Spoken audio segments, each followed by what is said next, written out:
सती देहत्याग की पूर्ण कथा। कथा की शुरुआत होती है उस समय से जब प्रजापति दक्ष को समस्त प्रजापतियों का पति यानी राजा बनाया गया था। दक्ष के मन में भगवान शिव के प्रति पहले से ही ईर्ष्या थी।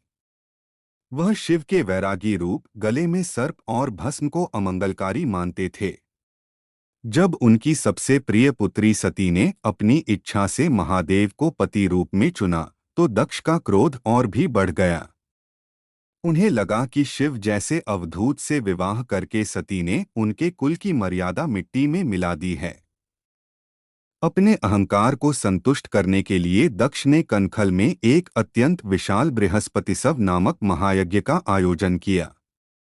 इस यज्ञ में उन्होंने स्वर्ग के सभी देवी देवताओं, गंधर्वों, ऋषियों और यक्षों को आमंत्रित किया, लेकिन जानबूझकर उन्होंने अपने दामाद भगवान शिव और अपनी पुत्री सती को निमंत्रण नहीं भेजा।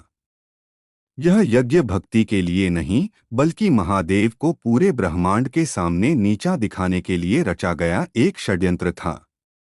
दक्ष यह सिद्ध करना चाहते थे कि बिना शिव के भी सृष्टि के मांगलिक कार्य संपन्न हो सकते हैं। जब माता सती ने देखा कि आकाश मार्ग से सभी देवताओं के विमान सज-धज कर उनके पिता के घर जा रहे हैं तो वह व्याकुल हो उठीं। उन्होंने महादेव से चलने का आग्रह किया। शिव ने उन्हें बहुत प्रेम से समझाया, देवी, बिना निमंत्रण के कहीं जाना उचित नहीं है। जहां पिता अपनी पुत्री को और उसके पति को सम्मान की दृष्टि से न देखे, वहां जाने से केवल कष्ट और अपमान ही प्राप्त होता है। परंतु सती का पुत्री मोह प्रबल था। उन्होंने कहा, पिता के घर जाने के लिए किसी निमंत्रण की क्या आवश्यकता। अंततः उनकी जिद के आगे झुककर महादेव ने उन्हें अपने गणों के साथ विदा कर दिया। जब सती यज्ञ स्थल पर पहुंची तो वहां का दृश्य देखकर वह स्तब्ध रह गईं। उनके पिता दक्ष ने उन्हें देखते ही अपना मुंह फेर लिया। उनकी बहनों ने उनका उपहास किया। केवल उनकी माता प्रसूति ने ही उन्हें गले लगाया। सती ने जब यज्ञ के भाग देखे तो पाया कि वहां सभी देवताओं का स्थान था, पर महादेव के लिए कोई भी भाग, हिस्सा नहीं रखा गया था। भरी सभा में दक्ष ने शिव को कपाली और अमंगलों का स्वामी कहकर अपमानित किया। यह सुनकर सती का हृदय छलनी हो गया। उन्हें अपनी भूल का एहसास हुआ और उन्होंने गरजते हुए कहा, जो शिव समस्त जगत के कल्याण करता है, उनका अपमान करके आपने अपने सर्वनाश को निमंत्रण दिया है। योगिनी शब्द का अर्थ केवल तपस्या करने वाली नारी नहीं है, बल्कि यह उस ऊर्जा का नाम है जो योग और चेतना के उच्चतम शिखर पर होती है। माता सती स्वयं महायोगिनी थीं। तंत्र शास्त्र के अनुसार योगिनियां वह अलौकिक शक्तियां हैं जो सृष्टि के संचालन में मां आदिशक्ति की सहायता करती हैं। सती ने जब आत्मदाह किया तब उन्होंने अपनी योगिनी शक्तियों को जागृत किया था। एक योगिनी वह है जो अपनी कामुकता, मोह और अहंकार को अपनी योगाग्नि में जलाकर भस्म कर देती है। सती का सती होना इसी योगिनी विद्या का प्रमाण था। उन्होंने दिखाया कि एक स्त्री केवल कोमल नहीं होती, वह इतनी शक्तिशाली होती है कि अपने संकल्प मात्र से ब्रह्मांड के तत्वों को नियंत्रित कर सकती है। माता सती के ही विभिन्न रूपों से 64 योगिनियों का प्राकट्य माना जाता है, जो सृष्टि के कण-कण में रक्षक के रूप में वास करती हैं। जब माता सती के भस्म होने का समाचार कैलाश पहुंचा, तब महादेव का सौम्य रूप महाकाल में बदल गया। उन्होंने शोक और क्रोध के आवेग में अपनी एक जटा उखाड़कर पर्वत पर पटकी। उस जटा के घर्षण से दो महाशक्तियां प्रकट हुईं, वीरभद्र और महाकाली। वीरभद्र साक्षात शिव के क्रोध का प्रतिरूप थे। उनके 1000 हाथ थे, शरीर बादलों जैसा काला था और आंखों से आग की लपटें निकल रही थीं। शिव ने उन्हें आज्ञा दी, जाओ वीरभद्र।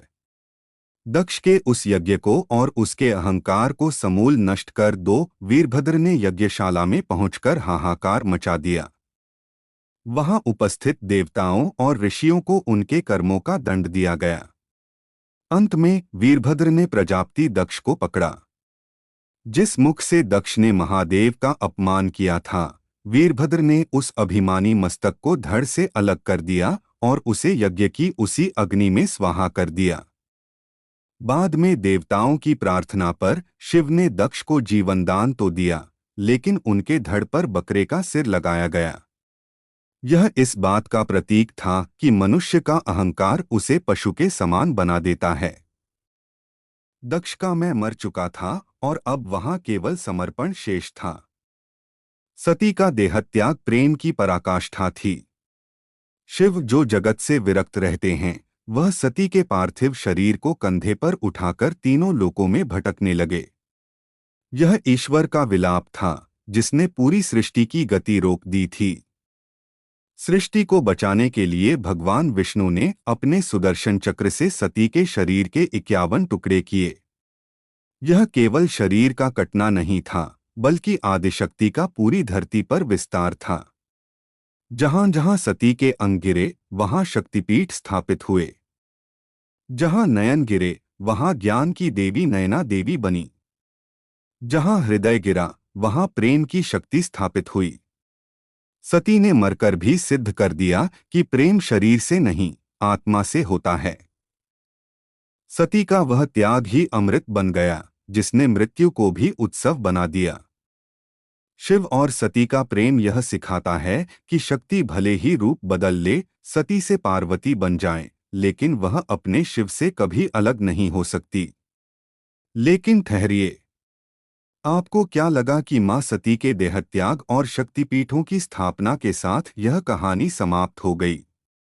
नहीं, अभी यह कहानी खत्म नहीं हुई है।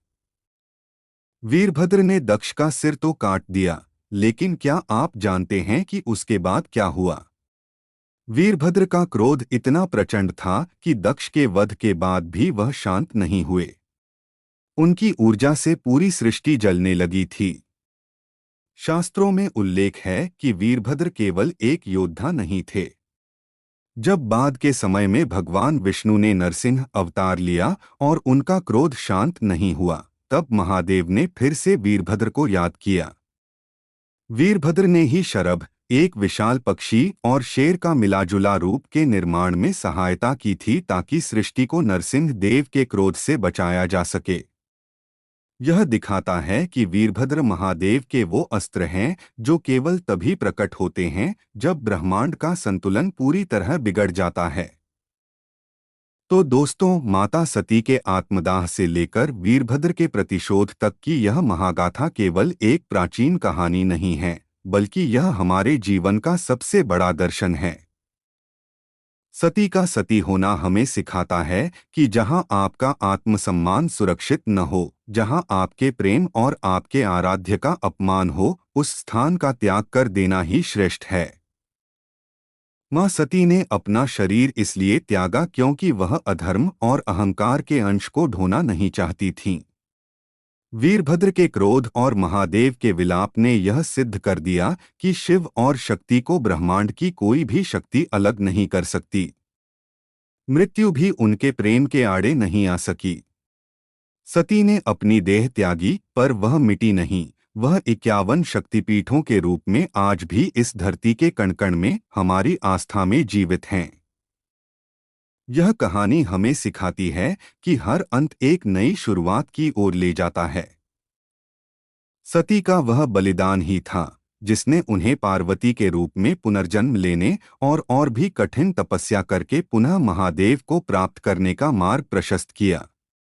दक्ष का अहंकार टूटा, यज्ञ अधूरा रहा, लेकिन सत्य जीत गया। आज भी जब हम मां सती को याद करते हैं, तो हम उस अटूट विश्वास को याद करते हैं जो अपने मान सम्मान के लिए सर्वस्व न्योछावर करने का साहस रखता है। तो दोस्तों, अगली बार जब आप किसी शक्तिपीठ के दर्शन करें, तो याद रखिएगा कि वहां केवल पत्थर की मूरत नहीं, बल्कि मां सती के उस महान सत्य और प्रेम का अंश मौजूद है। जय मां सती, हर हर महादेव।